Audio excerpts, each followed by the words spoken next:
Mother തെരേസയെ ഇന്ന് വിശുദ്ധയായി പ്രഖ്യാപിക്കും. Indian സമയം ഉച്ചയ്ക്ക് 2 മണിയോടെയാണ് സെന്റ് പീറ്റേഴ്സ് ബസിലിക്കയിൽ ചടങ്ങുകൾ നടക്കുക.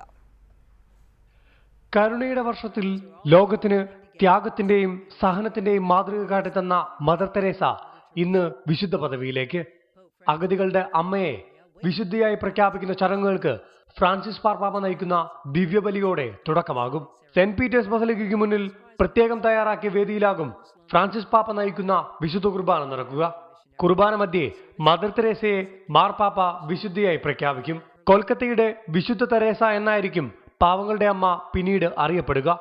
മദർ തെരേസയെ വിശുദ്ധയായി പ്രഖ്യാപിക്കുന്ന ചടങ്ങിൽ 3 ലക്ഷത്തോളം പേർ പങ്കെടുക്കുമെന്നാണ് പ്രതീക്ഷിക്കുന്നത്. സുഷമ സ്വരാജിന്റെ നേതൃത്വത്തിലുള്ള 11 അംഗ ഔദ്യോഗിക സംഘം വത്തിക്കാനിൽ എത്തിയിട്ടുണ്ട്. സീറോ മലബാർ സഭാ അധ്യക്ഷൻ കർദിനാൾ മാർ ജോർജ് ആലഞ്ചേരി, ഭാരത കത്തോലിക്ക സഭാ പ്രസിഡന്റ് കർദിനാൾ മാർ ബസേലിയോസ് ക്ലിമീസ് കാത്തോലിക്ക ബാവ തുടങ്ങിയവരുടെ നേതൃത്വത്തിലുള്ള പുരോഹിത സംഘവും ചടങ്ങുകളിൽ പങ്കെടുക്കും. വത്തിക്കാനിൽ ചടങ്ങുകൾക്കായുള്ള എല്ലാ ഒരുക്കങ്ങളും പൂർത്തിയായി. മദർ തെരേസയുടെ കൂറ്റൻ ചിത്രം സെന്റ് പീറ്റേഴ്സ് ബസിലിക്കയുടെ മുഖ്യ കവാടത്തിന് മുന്നിൽ സ്ഥാപിച്ചു കഴിഞ്ഞു. ഇന്നലെ വൈകിട്ട് ഫ്രാൻസിസ് മാർപ്പാപ്പ പങ്കെടുത്ത പ്രബോധന പരിപാടികളിൽ ആയിരക്കണക്കിന് പേരാണ് പങ്കെടുത്തത്.